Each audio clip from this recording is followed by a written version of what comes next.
கோட்டாபய ராஜபக்சாவுக்கு 69 லட்சம் வாக்கு, சஜித் பிரேமதாசாவுக்கு 45 லட்சம் வாக்கு, தோழர் அனுராவுக்கு 4 லட்சம் வாக்கு. கணித சூத்திரத்தின்படி பார்த்தால் அனுரவனுடைய வெற்றி சாத்தியமே கிடையாது. பழைய குருடி கதவத்துறடின்னு சொல்லி பழைய பாதையில இனிமேலும் போக முடியாது. இனி புதிய பாதை.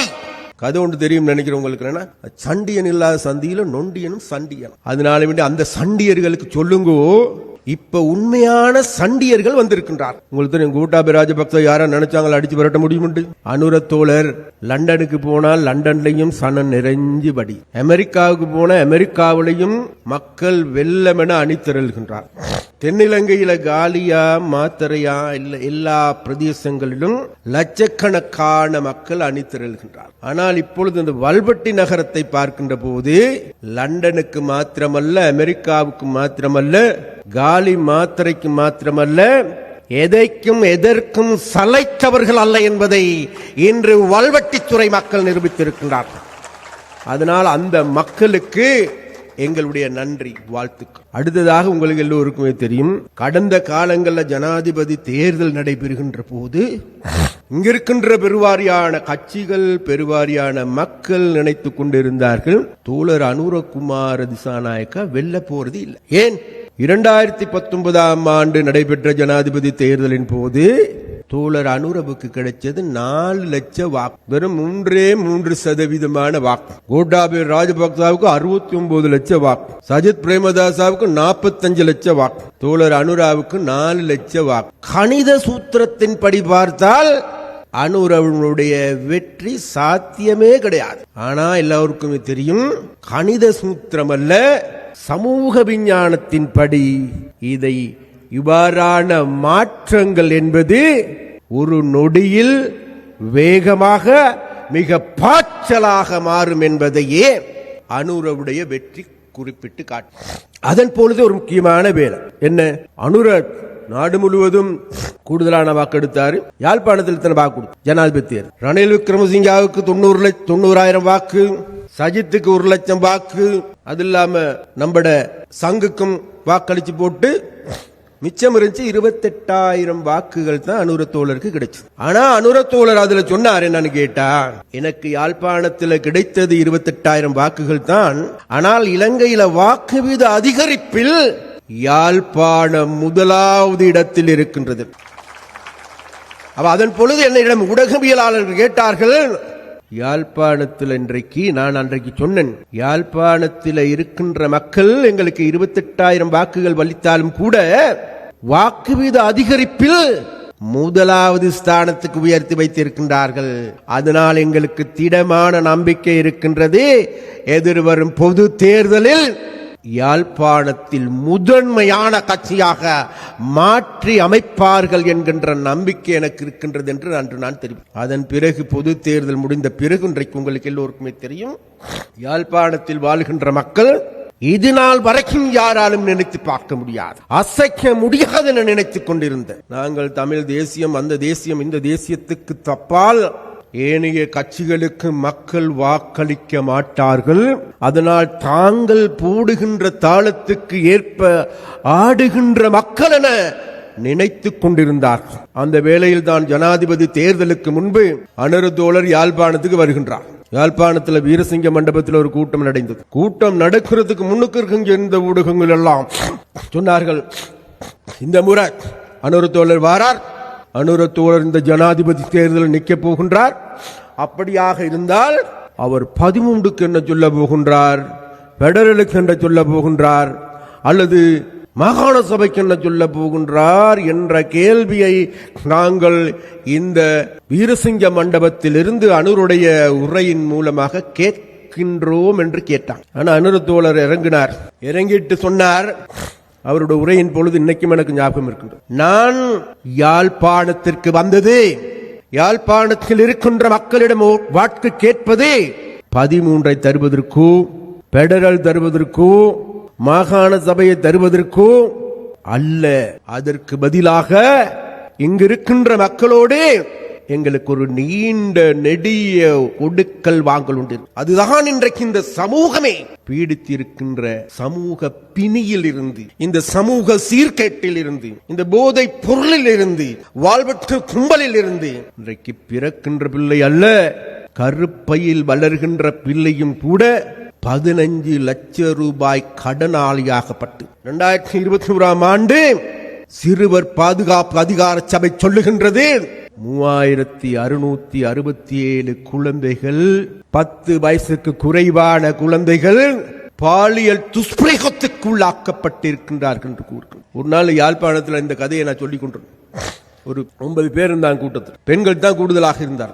அந்த பெண்கள் இருந்த கூட்டத்தில் சொல்லிக் கொண்டிருந்த பொழுது ஒரு சில பெண்கள் அழுதாங்க. நான் கேட்டேன், ஏம்மா அழுறீங்க? ஐயா, நீங்க சொல்றது உண்மை, ஆனா அது அல்ல உண்மையான விடயம். நீங்க சொல்வதை விட 5 மடங்குக்கு அதிகம் எங்களுடைய குடும்பங்களில் இருக்கின்ற அநீதி, குடும்பங்களில் ஏற்படுகின்ற பிரச்சனைகளில் அதை நாங்க வெளியில சொல்றதுக்கு வெட்கப்படுறோம். குடும்பத்தினுடைய மானம் போய்விடும், பிள்ளையினுடைய எதிர்காலம் போய்விடும் என்று அஞ்சி நடுங்கி மூடி மறைச்சிருக்கின்றோம் ஐயா.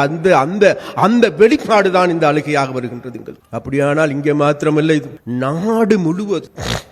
நாடு முழுவதும் இவ்வாறான நிலைமைகள் இருக்கு. இன்றைக்கு எங்களுக்கு எல்லோருக்குமே தெரியும், யுத்தம் முடிஞ்சு 15 வருடங்கள் ஆகின்றது. இந்த 15 வருடத்திற்கு பிறகு நாங்கள் தேடி பார்க்கின்ற பொழுது எங்களுடைய பிரச்சனைகளை தீர்ப்பதற்கான அணுகுமுறைகளை கையாண்டார்களா, அல்லது அதற்கான அணுகுமுறைகளை கையாளுகின்ற நடவடிக்கை எடுத்தார்களா? இல்லை. இன்றைக்கும் கூட 89,000க்கு அதிகமான விதவைகளுடைய கண்ணீர் இன்னமும் கண்ணீர்களாகவே இருக்கும். 28,000க்கு அதிகமான குழந்தைகள் தாங்களுடைய பெற்றோர்களை, தாயும் இல்லை தந்தையும் இல்லாது இன்னைக்கு அநாதை இல்லங்களில் பரிதவிக்கின்ற நிலைமை இருக்கின்றது. நேற்று நான் சந்தித்தேன் ஒரு அநாதை இல்லங்களில் பராமரிப்பாளர். ஐயா, நான் உங்களை சந்திக்க வேண்டும் என்றார். ஏனென்றால் எங்களுடைய அனாதை இல்லங்களில் வாழுகின்ற எங்களுடைய குழந்தைகள், மழலைகள், எங்களுடைய பிள்ளைகள் படுகின்ற வேதனை சம்பந்தமாக உங்களோடு பேச வேண்டும் ஐயா. அவர்களை அந்த நரகத்தில் இருந்து மீட்டெடுக்க வேண்டும் ஐயா. அதனால ஒரு டைம் கொஞ்சம் தாங்களேன்னு கேட்டேன். நான் சொன்ன பிறகு நான் சந்திக்கின்றேன் 3ஆம் தேதிக்கு பிறகு. அது மாத்திரமா, இன்றைக்கு எடுத்து பார்த்தாலும் கூட 140% வீடுகள் இன்னமும் கொட்டில்களாகவே இருக்கின்றது, வீடுகள் கிடையாது. அது மாத்திரமா, 160% ஏதோ ஒரு முறை சார்ந்த முறைசாரா விதத்தில் கடன்காரர்கள். தேடி பாருங்க, இன்னைக்கு அரசாங்க ஊழியர்கள், டீச்சர்மார், அவங்கள தேடி பாருங்க, யாராவது கடன் வாங்காம இருக்கின்றார்கள். வீட்டுக்கு கடன், மோட்டார் வாங்குறது கடன், பைக் வாங்குறது கடன், கார் வாங்குறது கடன், தாலி வாங்குறது கடன், பிள்ளைக்கு கல்யாணம் கட்டுறது கடன், ஏதோ ஒரு வழியில கடன் பொறியில சிக்கி இருக்கின்றவர்களாக இருக்கு. இன்னைக்கு நான் ஒரு 5 வருடத்துக்கு முதல்ல இதே வல்லுவட்டி பிரதேசத்துல ஒரு பாடசாலையில கடந்து ஒரு ஆசிரியர் சங்க மீட்டிங்ல பேசிக் கொண்டிருந்த பொழுது நான் அந்த நேரத்தில் கேட்டேன், இங்க இருக்க டீச்சர்மார் சொல்லுங்களேன், யாராவது கடன் வாங்காம இருக்கின்றவர்கள் யாருன்னு சொல்லு. ஒரே ஒரு தங்கச்சி மாத்திரம் எந்திரிச்சு கையை தூக்கும். சின்ன புள்ள உண்டு, புதுசா வேலைக்கு வந்து. மற்றவர்கள் எல்லாரும் கடன்கார். அந்த கடன் பொறி ஒரு பக்கம். மறுபக்கம் தேடி பார்க்கின்ற பொழுது கடன் வாங்கி வாங்கிய கடனை திருப்பி செலுத்திக் கொள்ள முடியாது. கூடுதலாக பெண்கள் கடந்த காலங்களுக்கு மைக்ரோ பினான்ஸ் மூலமாக கடன் கொடுத்தானுங்க. கிராமங்களுக்கு வந்து கிராமங்களில் கடன் வாங்கி கடனை திருப்பி செலுத்த முடியாது. கூடுதலாக தற்கொலை செய்து கொள்ளப்பட்ட பெண்கள் எங்க இருக்கின்றார்கள் என்றால் வேறு எதுவுமில்ல, வன்னி பிரதேசத்தில், முல்லைத்தீவு பிரதேசத்தில், வவுனியா பிரதேசத்தில், மன்னார். அப்படியாக யுத்தம் முடிஞ்சு 15 வருடங்களுக்கு பிறகு வாங்கிய கடனை திருப்பி செலுத்திக் கொள்ள முடியாது.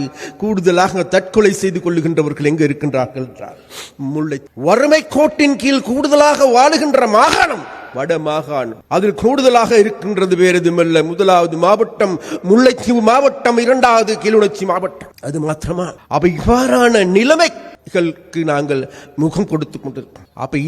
அப்ப அப்படியாக இருந்தால் அன்றைக்கு அனுரத்தோல சொன்னது வேறு எதுவுமல்ல, இந்த பொறியில இருந்து, இந்த அரக்கர்களிடம் இருந்து யாழ்ப்பாணத்தில் வாழுகின்ற மக்களை மீட்பதே எனது கடமை. அதுதான் அந்த மக்களுக்கும் எங்களுக்கும் இருக்கின்ற கொடுக்கல் வாங்க. கடந்த காலங்களில் நாங்கள் இந்த பிரதேசங்களுக்கு தேர்தல் பிரச்சாரங்களுக்காக சென்ற பொழுது, கதைத்த பொழுது, இங்க இருக்கின்ற அது வவுனியாவா, முல்லைத்தீவா, கிளிநொச்சியா எல்லா பிரதேசங்களில் வாழ்கின்ற மக்கள் சொன்னார்கள், ஐயா எங்களுக்கு வேற எதுவும் வேணும் ஐயா, சொல்லுங்க அனுரகுமார் திசாநாயக்க சொல்லுங்க, எங்கட பிரதேசத்தில் இன்றைக்கு போதைப் பொருள் மலிந்து கிடக்கின்றது, வாழ்வட்டு கும்பல் மலிந்து கிடக்கின்றது, எந்த நேரம் என்ன நடக்கும் என்றே தெரியாது, ஐஸ் பழக்கம் அதிகரித்திருக்கின்றது, எங்களுடைய பெண்கள் தனியாக நடமாட முடியாது, பஸ்ஸில் பயணம் செய்ய முடியாத ஒரு நிலைமை. இந்த நிலைமை தொடர முடியுமா? இந்த நிலைமை தொடரக்கூடாது. அதனால் இதிலிருந்து எங்களை மீட்டெடுத்துட்டார். அப்ப அனுர தோழர் மிக தெளிவாக சொன்னார், அன்றைக்கும் சொன்னார், இன்றைக்கு சொல்லுகின்றார், எங்களை நம்பி வாக்களித்த மக்கள். நாங்களும் இந்த மக்கள் பார்க்கின்ற பொழுது கடந்த காலங்களில் இந்த நாட்டுடைய மக்களுக்காக வேண்டி தங்களை அர்ப்பணிப்பு செய்தவர்கள், லட்சக்கணக்கான தோழர் தோழிகள் உயிர் தியாகம் செய்தவர்கள், அது மாத்திரமல்ல சிறை வாழ்க்கையா அல்லது சித்திரவதைகளா நேரடியாக கண்டு அனுபவித்தவர்கள். அப்படியாப்பட்ட பரம்பரையில் வந்தவர்கள். நான் எங்களுடைய கனவு வேற எதுவுமல்ல, இந்த நாட்டை மக்கள் நிம்மதி பெருமூச்சு விடுகின்ற நாடாக மாற்றியமைக்க வேண்டும், நல்ல நாடாக மாற்றியமைக்க வேண்டும். அதுதான் எங்களுடைய கனவு, அதுதான் எங்களுடைய இலக்கு. அந்த இலக்கு இன்றைக்கு எட்டப்பட்டிருக்கின்றது. கடந்த செப்டம்பர் மாதம் 14ஆம் திகதியும் 21ஆம் திகதியும் இங்கு இருக்கின்ற மக்கள் எல்லோருமே சேர்ந்து தேசிய மக்கள் சக்தியை அரவணைத்துக் கொண்டார். அதனால் அந்த வாக்களித்த மக்களுக்கு நாங்கள் சொல்லுகின்றோம், நன்றி நன்றி நன்றி என்று மீண்டும் சொல்லுகின்றோம். வாக்களிக்காத மக்களையும் ஆற தழுவிக் கொள்வதற்கு நாங்கள் தயார் என்றால் இனியும் இந்த நாட்டை பழைய பாதையில் செல்ல முடியாது. பழைய குருடி கதவத்திரோடைன்னு சொல்லி பழைய பாதையிலே இனிமேலும் போக முடியாது. இனி புதிய பாதை, அந்த புதிய பாதையை செப்பனிடுகின்ற வேலைக்கு தலைமை தாங்குகின்ற தலைவர் தான் வேறு யாருமல்ல, உங்களுடைய ஜனாதிபதி, உங்களுடைய தோழர் அனுரகுமார திசாநாயக்கவா. அதனால் அந்த அனுரகுமார திசாநாயக்க அவர்கள் இன்றைக்கு உங்களோட ஊருக்கே வந்திருக்கிறார். வேற எதுவும் இல்ல, நீண்ட நாள் எங்களுக்கு ஒரு ஆசை இருந்துச்சு. கடந்த ஜனாதிபதி தேர்தலில் ஒரு ஆசை இருந்தது, இங்க பருத்தித்துறைக்கு சரி வல்பட்டுத்துறை சரி கொண்டு வர வேண்டும் என்று.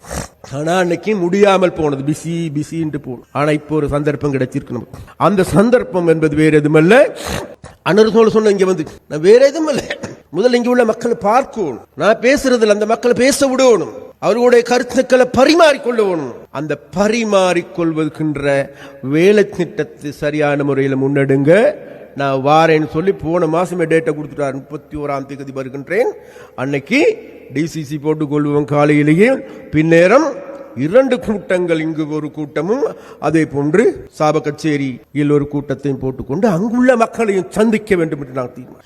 இதை ஏன் நாங்கள் சந்திக்கின்றோம் என்றால், ஏன் நாங்கள் இவ்வாறு சந்திக்கின்றோம் என்றால் வேறு எதுவுமல்ல, எல்லாத்தையும் மாற்றமைக்கக்கூடிய சக்தி வேறு யாருமல்ல மக்கள். அப்ப அந்த மக்களை தெளிவுபடுத்த வேண்டிய தேவை எங்களுக்கு இருக்கின்றது. ஏன்னா மக்களை தெளிவுபடுத்தாவிட்டால் நிச்சயமாக மீண்டும் அந்த நரக வாழ்க்கைக்கு மக்களை அழைத்து செல்வதற்கு அரக்கர்கள் தயாராக இருக்கின்றார்கள். அந்த அரக்கர் கூட்டம் சேர்ந்து கொண்டு சொல்லுகின்றது, நாங்கள் தான் சண்டியன் சண்டியன் என்று சொல்லிக் கொண்டு போகின்றார். கதை ஒன்று தெரியும் நினைக்கிறவங்களுக்கு, சண்டியன் இல்லாத சந்தியில நொண்டியனும் சண்டியன். அதனால வேண்டி அந்த சண்டியர்களுக்கு சொல்லுங்கோ, இப்ப உண்மையான சண்டியர்கள் வந்திருக்கின்றார். அந்த சண்டியர்கள் என்பது வேறு யாருமல்ல, நீங்க மக்கள். மக்கள் நினைச்சா எதையும் சாதிக்க முடியும். மக்கள் நினைச்சா சண்டியர்கள் அல்ல, என்ன எல்லாத்தையும் நொண்டியர்களாக மாற்றி அமைக்க முடியும். அப்படி மாற்றி அமைச்ச மக்கள், உங்களுக்கு தெரியும், கோட்டாபய ராஜபக்ச யாரா நினைச்சாங்களா அடிச்சு விரட்ட முடியும். ராஜபக்சாக்கள் ஓடி போயிட்டு ஒளிந்து கொள்வதற்கு கூட இடமில்லாம போயிட்டு மறைந்திருந்தார்களே, முடியுமா? கோட்டாபய ராஜபக்ச போயிட்டு ஒவ்வொரு பிளைட்டுக்கும் போயிட்டு ஏறி இறங்கி ஒவ்வொரு விமான நிலையத்திலும் நாடோடி மாடி சுத்தி கொண்டிருந்தான், தெரியுமோ? நினைத்தார்கள் 69 லட்சம் வாக்குகள் எடுத்த யுத்தத்தில் வென்ற முழு குடும்பமே சேர்ந்து கொண்டிருந்த 69 லட்சம் 3 பெரும்பான்மை பெற்றுக் கொண்டு இருந்தவர்கள் மக்கள் அடித்து உதைத்து விரட்டு. அதனால இனி சண்டியர்களுக்கு சொல்லுங்க, சண்டியர்கள் முடிஞ்சு காலம், இனி மக்களுடைய காலம். அந்த மக்களுடைய நாயகன் தான் வேறு யாருமல்ல, அனுரகுமார திசாநாயக்க அவர்கள். அந்த அனுரகுமார திசாநாயக்க அவர்கள் இன்றைக்கு உங்களை பார்ப்பதற்காக வந்திருக்கின்றார்கள். அவரை பார்ப்பதற்கு நீங்கள் வந்திருக்கிறீங்க. அதனால அவரோட பேச்சை கேட்கறதுக்கு நீங்க எல்லாம் ஆவலா இருக்கிறீங்க. அந்த நேரத்தில் என்னோட சந்திரசேகர் போட்டு ஒரேதை அறுத்து கொண்டிருக்குன்னு நினைப்பீங்கன்னு எனக்கு தெரியும். இருந்தாலும் கூட அடுத்து அனுருத்தோழர் பேசுவார். அதனால வேண்டி எனது பேச்சை கேட்ட உங்களுக்கு எல்லாத்துக்கும் நன்றியும் வாழ்த்துக்களையும் தெரிவித்துக் கொண்டு முடிக்கிறேன். நன்றி, வணக்கம். வீடியோக்களை மிஸ் பண்ணாமல் பார்க்க இன்றே ஷார்ட் நியூஸ் யூடியூப் சேனலை சப்ஸ்கிரைப் பண்ணுங்கள்.